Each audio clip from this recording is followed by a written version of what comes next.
Éphésiens, le chapitre 2, à partir du verset 8. Car vous êtes sauvés par grâce par la foi, et cela ne vient pas de vous, c'est un don de Dieu. Ce n'est point par les œuvres afin que personne ne se glorifie. Car nous sommes son ouvrage, ayant été créés en Jésus-Christ pour les bonnes œuvres, pour lesquelles Dieu nous a préparés afin que nous y marchions. C'est pourquoi, souvenez-vous que vous, qui étiez autrefois châtiés dans la chair, et qui étiez appelés incirconcis par ceux qu'on appelle circoncis, à cause de la circoncision faite dans la chair par la main des hommes, étaient à ce temps-là, sans Christ, séparés de la République d'Israël, étrangers par rapport aux alliances et aux promesses, n'ayant point d'espérance et étant sans Dieu dans le monde. Parole de vie.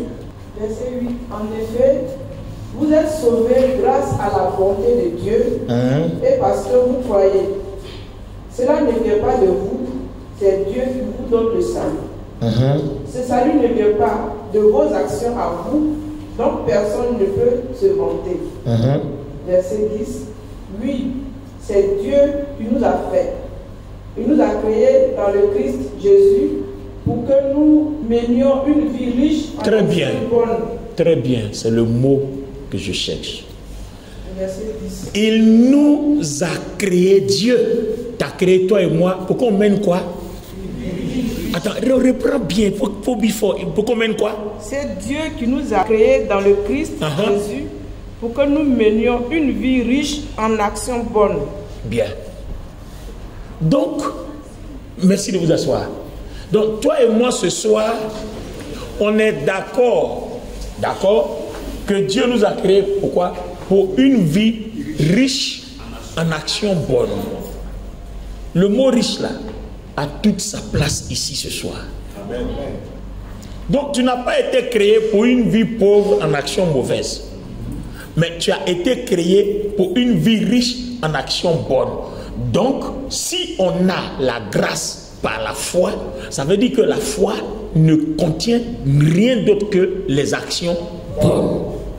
Donc aussi longtemps qu'un chrétien ne fait pas d'actions mauvaises, il peut dormir tranquille, il peut dormir en paix, il peut, en tout cas, il peut danser en paix. Tu ne fais pas d'actions mauvaises, tu n'as pas braqué, tu n'as pas tué quelqu'un, en tout cas, tu n'as rien fait de mal. Donc ton problème est où? Vous voyez un peu? Alors, l'objectif du message de ce soir, c'est d'essayer de t'enlever le stress que nous avons dans notre vie chrétienne. Parce que l'évangile qu'on nous a prêché est trop stressant. Oui, dès que tu touches un peu de péché, dès que tu touches, mais non, on dit une vie riche en actions bonnes.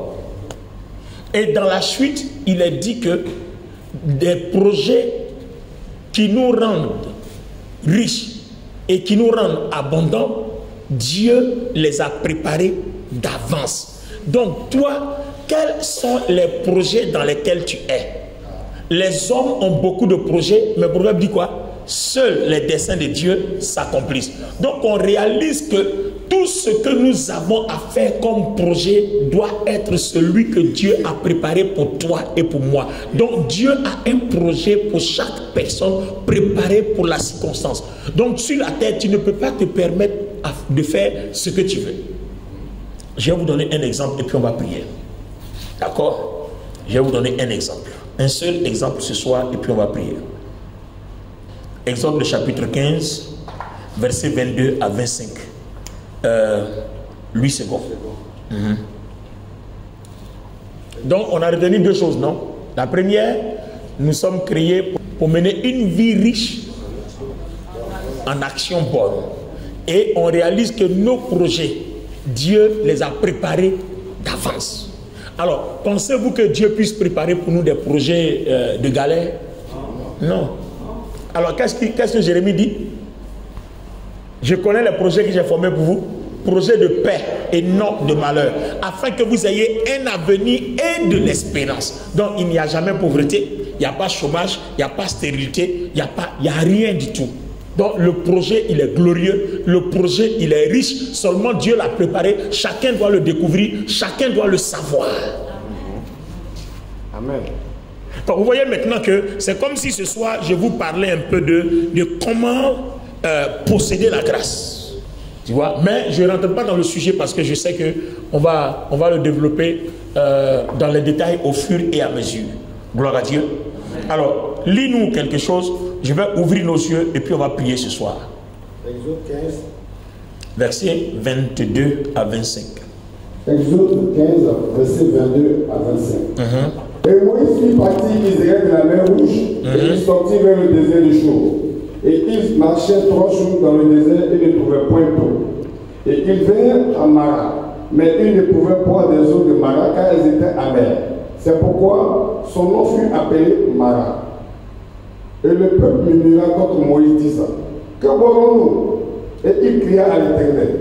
Et l'Éternel lui enseigna un bois, et il le jeta dans les eaux, et les eaux devinrent douces. Là, il lui donna un statut et une ordonnance, et là, il l'éprouva et dit: Bien, non, c'est bon. Alors, vous tous, suivez-moi bien. Dieu nous a créés pour qu'on mène une vie riche en action bonne. Les projets, nos projets, Dieu les a préparés d'avance. D'accord? Alors, regardez très bien. Moïse prend le peuple sous l'ordre du Seigneur de les envoyer où? En Canaan. Pour mener quoi? Une vie meilleure, une vie riche, là où coule le lait et le miel. Donc vous voyez que c'est toujours comme ça. Vous viviez une vie comme si, mais moi je vous envoie ailleurs où coule le lait et le miel. Parce qu'en Égypte, vous ne mangez pas le lait et le miel. Donc je vous envoie en Canaan où vous mangerez désormais le lait et le miel. Quelqu'un me donne son amen. Donc vous voyez que le projet de Dieu, c'est riche. Toujours des projets riches, des projets d'abondance.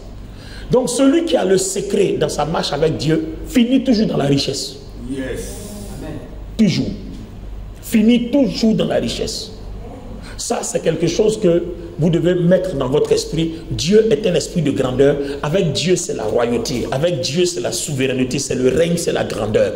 Vous ne pouvez pas commencer avec Dieu et commencer pauvre, terminer pauvre. Non. Vous venez pauvre, il doit être capable de changer votre statut, vous terminez riche.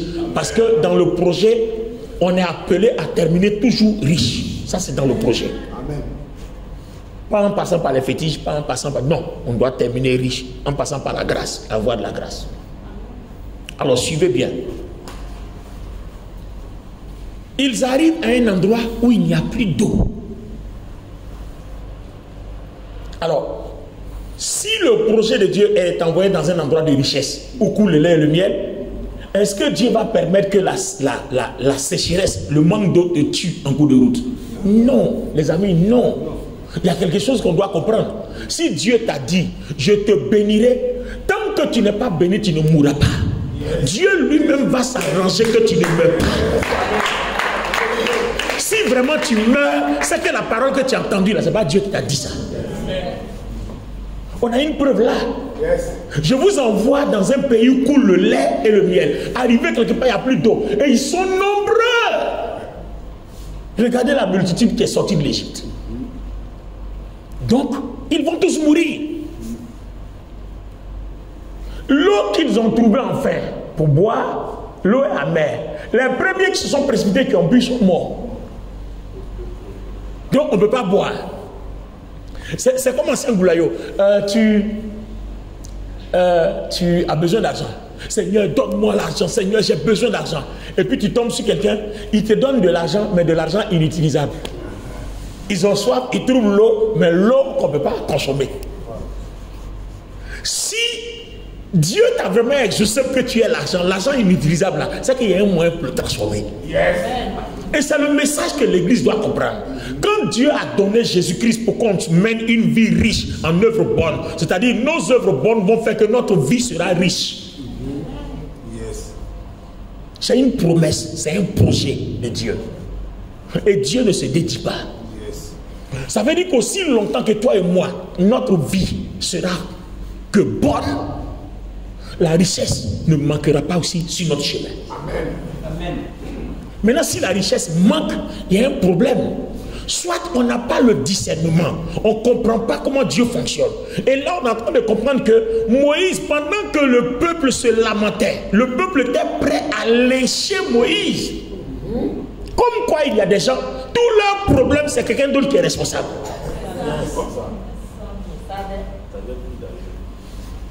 C'est-à-dire là où il n'y a pas d'eau, là, on s'est retrouvé ici, là. C'est Moïse qui est responsable. Il a fait quoi? Bon, vous êtes sorti l'eau là, vous avez tout bu. Maintenant, s'il n'y a pas l'eau, on fait quoi? Seigneur, tu as dit on s'en va en Canaan. Est-ce que c'est Moïse qui a dit d'aller en Canaan? Non. C'est Dieu qui a dit d'aller en Canaan. Vous étiez tous d'accord de sortir de l'esclavage. Donc si vous arrivez quelque part qu'il y a un problème, on fait quoi? On parle à Dieu. Mais non, c'est Moïse le responsable. C'est un peu comme à l'église. Dès que les gens commencent à avoir des épreuves nettes, le pasteur vit dans le péché. Le pasteur n'est pas bon. Le pasteur n'a plus d'onction. Le pasteur n'a plus ceci. Je vais aller dans l'autre église là. Mais le problème c'est que ce qui est bien, c'est que Dieu là, il ne change pas. Où? Amen. Dieu là, il ne change pas. Dieu ne change pas. Vous voyez? Toutes les fois, devant la mer rouge, c'était Moïse qui était le problème. Et Dieu a séparé la mer rouge. Il n'y a plus d'eau, c'est Moïse qui était le problème. Et regardez bien, pendant que eux, ils se sont assemblés pour calomnier ou bien trouver un coupable, Moïse, lui, a compris que Dieu a un projet, le peuple, un projet riche, donc il ne peut pas mourir sans avoir mangé cette richesse-là. Donc Moïse s'en va consulter Dieu. Et Dieu lui montre quoi? Un bâton. Comme quoi, à côté de tout problème, à côté se trouve la solution. Seulement, il faut que des personnes aient une relation avec Dieu pour que Dieu ouvre leurs yeux sur la solution. C'est pas moi qui le dis. La Bible dit, à côté de tout problème, il y a la solution. Sauf si les gens n'acceptent pas la solution. J'ai un problème avec toi. Je te dis, bon, ce problème-là, si on le résout comme ça, ça me va. Toi, tu dis non, ça ne te va pas. Bon, si ça ne te va pas, on ne peut pas s'entendre. Est-ce que vous comprenez? Quand Dieu a indiqué le bâton, Dieu dit à Moïse, prends le bâton. Dites-moi, est-ce que Moïse a planté ce bâton? Non. Bon, Moïse l'a attribué comment? C'est Dieu qui l'a indiqué. Donc, Moïse prend le bâton, il jette à l'eau. Et maintenant, on peut boire l'eau sans mourir. L'eau devient douce. Donc, Dieu savait que ce peuple-là passerait par là. Et il savait que les eaux étaient mauvaises. Dieu lui-même a dépêché un bâton, il a déposé à côté de l'eau. Mais attention, tous ceux qui ont une relation avec lui, ceux-là seront capables de voir le bâton.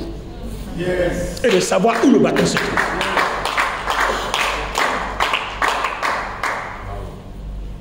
Donc vous voyez que ton problème dans ta vie chrétienne, ton problème, ce n'est pas quelqu'un. C'est ta relation avec Dieu. Parce que ta façon de faire, ça fait que Dieu a fermé tes yeux.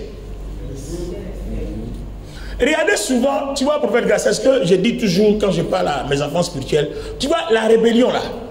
Eux, ils pensent que quand on est rebelle, forcément on doit mourir. Non, hein. Quand tu lis la Bible, là, pour quelqu'un qui sait lire la Bible, tu lis la Bible là. Toutes les rébellions, Dieu ne les a pas frappées par la mort, hein. À un moment donné, ça dit la gloire est là, mais Dieu ferme les yeux et puis tu passes à côté. Et tu continues de chercher la gloire. Alors que chaque jour tu dépasses la gloire. Pourquoi? Dieu a fermé tes yeux. Une rébellion, ça se frappe et ça se paye de plusieurs manières. Parce que quelqu'un est rebelle qui ne meurt pas, il pense que non, la rébellion ne se punit pas forcément par la mort. Attendez, il y a des façons même de punition là. La mort même vaut mieux. Attends, vous n'avez jamais expérimenté ça. Il y a des choses qui t'arrivent, tu dis, mais ça là même là, la mort même vaut mieux. Aïe, la mort, souvent il y a des choses qui t'arrivent, la mort vaut mieux. Moïse était le seul au milieu du peuple à aller crier à Dieu, Seigneur, tu nous as dit qu'on doit manger le lait et le miel. Si la parole n'est pas de toi, qu'on meurt. Mais si la parole est de toi, qu'on puisse boire cette eau. Comment tu vas faire? On veut la boire. Et le simple fait que l'impossible devient possible, c'est de là maintenant qu'intervient la grâce. Pourquoi la grâce? Parce qu'on a vu que la grâce est gratuite. Alors, décortiquons le passage, il y a la grâce dedans. C'est vrai qu'on n'a pas écrit grâce, mais il y a la grâce dedans. Bon, toi, tu étudies avec nous à l'école, à l'université, tu comprends bien. Il y a la grâce dedans. Pourquoi? Moïse a trouvé le bâton. Est-ce que c'est lui qui a placé là? Est-ce qu'il allait chercher? Dieu lui a dit, regarde le bâton là-bas. Donc, on t'a seulement montré, tu as pris et puis tu as jeté. Quel effort tu as fourni? Est-ce que tu as payé un prix? Non. Donc, il y a bel et bien la grâce dans le passage. Mais il faut avoir les yeux spirituels pour voir. On n'a pas écrit noir sur blanc grâce, mais la grâce est dedans. Puisque dans les autres versets, il est bien écrit que la grâce est gratuite. Alors, comment Moïse a découvert le bâton? Gratuitement. Il a dit, Seigneur, on meurt ou on vit? Dieu dit, vous vivrez parce que j'ai parlé. On fait comment? Regarde à côté. Donc en fait, on est à Mara. Les eaux de Mara sont amères, mais la solution pour rendre les eaux douces sont aussi à Mara. Donc tout problème que tu as, la contrée dans laquelle tu te trouves, la solution est forcément là. C'est comme ça que Dieu nous a indiqué dans la Bible. Il faut avoir les yeux pour voir. Et c'est là qu'on comprend que la grâce devient une relation. La dernière fois, comme je vous ai montré, Dieu le Père envoie l'amour, Dieu le Fils envoie la grâce et Dieu le Saint-Esprit envoie la communication. On nous demande d'avoir une relation avec le Saint-Esprit pour que ce qu'il nous faut, la foi dont nous avons besoin pour bénéficier des richesses de la grâce, nous soit communiqué. Vous voyez à l'époque, si on était dans le Nouveau Testament, Moïse se serait adressé à Dieu et Dieu lui aurait envoyé le Saint-Esprit. Donc le Saint-Esprit était là, mais il ne se révélait pas parce que le péché n'était pas encore réglé à la croix. Donc Dieu gérait ça d'une autre façon. Donc on ne pouvait pas parler du Saint-Esprit ouvertement parce que le Saint-Esprit ne pouvait pas être avec des gens dont le péché n'était pas encore lavé par le sang de l'agneau. Vous voyez?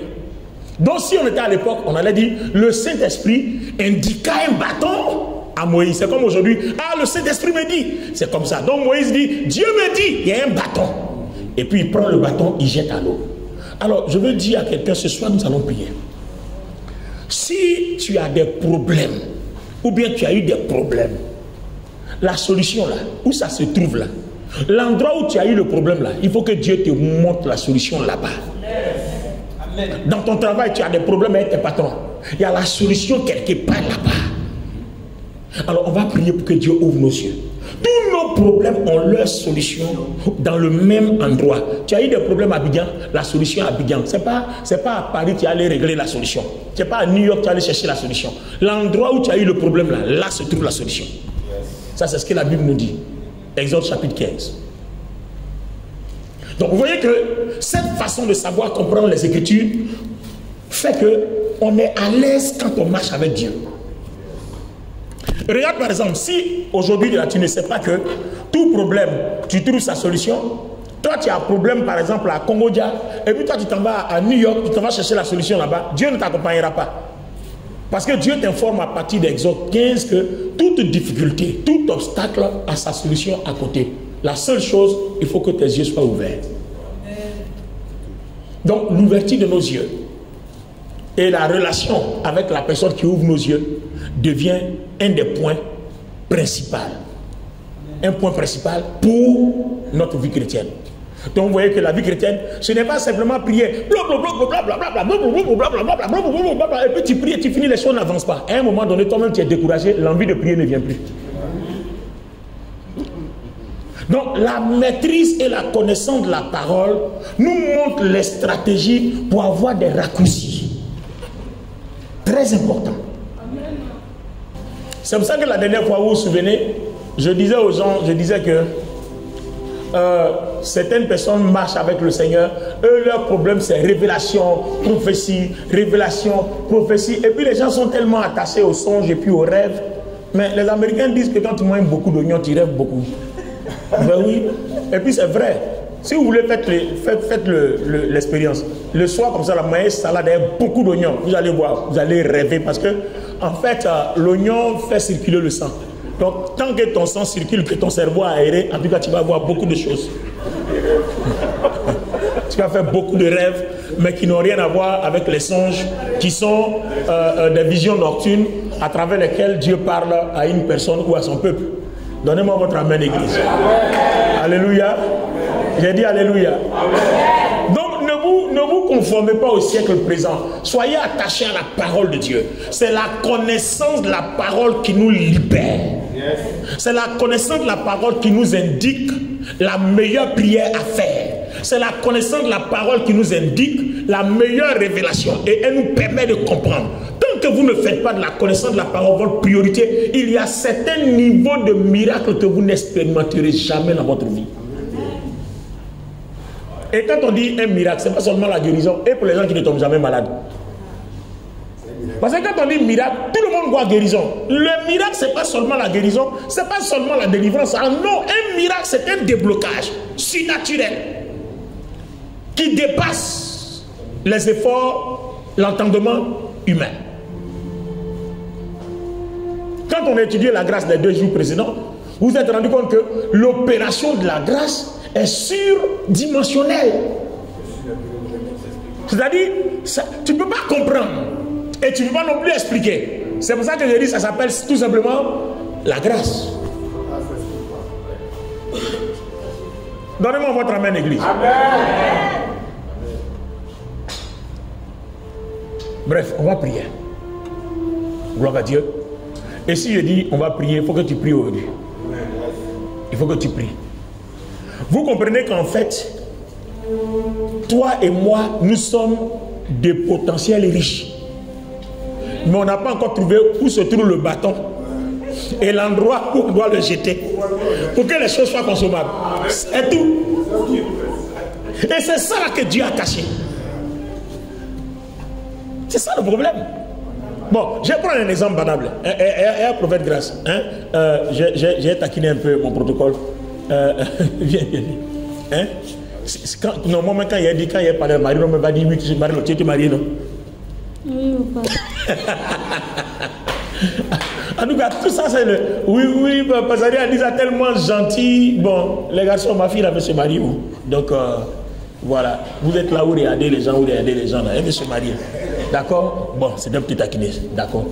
Alors, regardez bien. Hein. Tu vois, toi, tu es en Côte d'Ivoire. Tu veux te marier. Toi, tu es sûr qu'en Côte d'Ivoire ici, si Dieu veut que tu te maries là, il n'y a pas un bon garçon, riche, propre, beau, tel que tu aimes là, il n'y en a pas dans le pays. Il y en a plein. Non, j'aime sa franchise.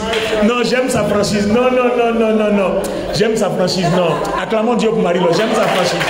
Oui. J'aime sa franchise. Donc, il y en a plein. Mais seulement là, pourquoi ça ne va pas? On ne voit pas. Et quand ça vient même, on ne sait pas si c'est le bon ou c'est le mauvais. Donc souvent même, tu dis j'ai essayé, alors que c'est avec le mauvais là tu as essayé. Donc à force d'essayer, tu as au moins déjà essayé au moins 10 mauvais. N'est-ce pas? Non? Tu as vu, non? Tu vois? Donc à force de vouloir essayer, tellement que tu as envie de te marier, tu as déjà essayé avec 10 mauvais. Donc finalement, tu es découragé, tu dis, il n'y a pas bon, tout le monde est mauvais. Alors qu'il y a le bon, seulement il faut que Dieu te montre. Et pour que Dieu te montre là, il te faut une communion. Le peuple murmurait, parce qu'ils n'ont pas de communion avec Dieu. Moïse n'a pas murmuré, lui il a levé celui avec lequel il a une bonne communion. Voilà la différence. Donc la grâce se trouve là, dans une bonne communion avec le Saint-Esprit. Celui qui montre les choses. Si tu n'as pas de relation avec lui, qui va te montrer? Non, prophète Gravaka se dit la vérité. Attends. Dans ton travail, celui qui donne les nominations, et puis toi tu es en parlant avec lui. Mais c'est que toi-même, ça dit que toi-même là, il y a quelque chose qui ne tourne pas bien dans ta tête. Ça dit celui qui donne les nominations là, tu as tout fait, c'est avec lui. Tu n'as pas eu parler avec quelqu'un d'autre, hein. C'est avec lui. Mais c'est que toi tu as un problème. Ça dit que toi-même là, ça dit que toi-même là, il y a quelque chose qui ne tourne pas rond dans ton tête. Non, si on dit ta tête, c'est que c'est normal. Hein? Dans ton tête, il y a quelque chose qui ne va pas. Donc toi, dans le travail, là, celui qui élève les gens, tu as tout fait, c'est avec lui que tu as eu parole. Tu ne peux pas avoir parlé avec quelqu'un d'autre. Le Saint-Esprit qui prend l'amour de Dieu, qui prend la grâce, et puis qui te permet d'avoir la vie riche en bonne œuvre, là. Tu as un problème avec lui. Qui va te donner ça? C'est-à-dire que tu seras chrétien dans l'église, tu es assis là. Quand on dit Alléluia, Amen. Pendant que l'on dit Amen, quand tu dis Amen, depuis là tu dis Amen, tu ne vois rien. Pourquoi? Et tu ne réalises pas que ton Amen là n'est pas exaucé. Parce que celui qui exauce les Amen là, tu as un problème avec lui. C'est ce que le peuple a fait. Moïse, tu es mauvais. Moïse, on a toujours vu que toi tu n'étais pas un vrai oint de Dieu. On ne sait même pas pourquoi on t'a suivi même. Pourtant, Moïse n'était même pas le problème. Et puis Moïse aussi allait dire, Dieu, bon, si toi aussi tu ne m'avais pas appelé derrière ces gens-là, je ne serais pas ici avec ces gens-là. Bon, Dieu dit, bon, c'est pas grave mon petit, il est à côté. Vous voyez? Vous voyez que généralement, c'est le peuple qui tue ses leaders. C'est le peuple qui tue ses leaders. Un peuple un peuple qui encourage son leader, qui est derrière son leader, Dieu fait de grandes choses dans l'église. Alors imaginez-vous que Moïse n'avait pas la maîtrise comme nous là. On t'insulte, tu insultes aussi bien. Ne marche pas sur mon pied. Et puis on dit, bon d'accord, vous m'insultez. D'accord, ok, nous tous allons mourir ici. Et puis Moïse est resté le prie, personne ne prie. Mais ils allaient tous mourir. Donc la personne par laquelle Dieu passe, pour que vous puissiez avoir de l'eau là, c'est vous, lui que vous insultez. Pourquoi les gens ne réfléchissent pas? Même dans le peuple là, tous ceux qui insultaient Moïse là, qui ont cru que Dieu n'était plus à lui là, quand Dieu a donné la révélation, ils ont bu l'eau là aussi. Non, ils n'ont pas bu, ils ont bu l'eau là aussi. Et puis sans honte, ils ont bu. Je veux que tu pries ce soir. Dieu n'a pas un plan de malheur pour ta vie. Si quelqu'un dit ça, dit c'est faux. Aujourd'hui là c'est la Bible, c'est pas quelqu'un. Dieu n'a pas un plan de malheur pour ta vie. Dieu n'a pas un plan de misère pour ta vie. C'est faux. Dieu a un plan de paix, un plan de bonheur. Il dit afin que vous ayez un avenir. Et en plus de l'avenir, il y a l'espérance. Pourquoi? On a vu Barabbas libéré dans Matthieu 27. Il avait de l'espérance, condamné à mort, libéré pour aller vivre gratuitement. L'espoir c'était quoi? Le brigand qui est à la croix dans Luc 23, on a vu que au moment où on pense que tout est perdu, l'espoir s'offre à lui. Au lieu d'aller en enfer, il s'en va au paradis. Quelqu'un qui vient de tuer. Mais ça existe dans la Bible, pour faire grâce. L'apôtre Saul ne venait pas de tuer Étienne. Et puis on lui a offert la grâce. Il y a plein d'exemples comme ça dans la Bible. Il dit demain, là, il ne faut pas rater le culte. Il ne faut pas rater le culte. On l'a tué. Et puis sur place, on le prend pour être pasteur. Oh, il y a des gens qui jugent les pasteurs. C'est un faux pasteur, c'est un faux pasteur. Voilà un tueur. Il vient de tuer, même il s'en va tuer quelqu'un d'autre. Et c'est en cours de route, on le prend, on dit bon, viens, être pasteur. On ne l'a pas mis en prison.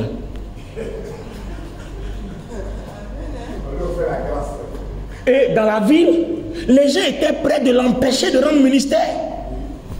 Parce qu'on dit, vous n'avez pas appris ce qu'il a fait. Dieu dit, mais ça c'est votre affaire. Moi, il parle de la grâce. Vous parlez de vos comptes à régler dans la chair. Quittez devant moi. Celui-là, c'est un choix. Vous prenez ou vous laissez. Point. Ça s'appelle la grâce.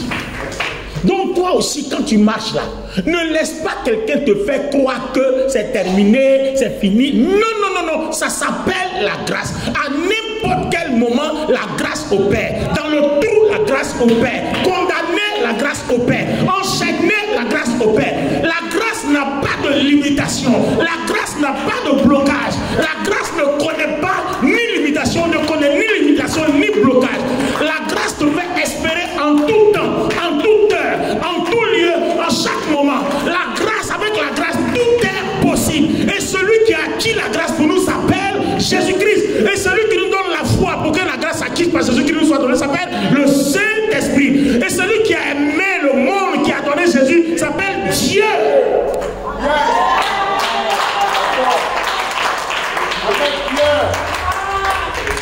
Il y a besoin d'avoir une communion avec Dieu, avec le Fils et avec le Saint-Esprit. Et puis après ça, j'ai des problèmes avec quelqu'un. Et c'est un problème avec quelqu'un. Si je pense que ma communion elle est bonne, je n'ai pas de problème avec quelqu'un. Il faut parler, tu ne parles pas, je m'en fous. Il faut apprendre à vivre comme ça. Il ne faut même pas regarder ce qu'on dit et tout ça. C'est vrai que quand tu entends, ça fait mal. Mais tu t'en fous. Aussi longtemps que tu sais que votre communion est bonne là, tu t'en fous. Parce que tôt ou tard, on va montrer, c'est toi qui vas réussir. Alors prends ta position, sors de ta rangée. Je vais te donner 10 minutes jusqu'à 45.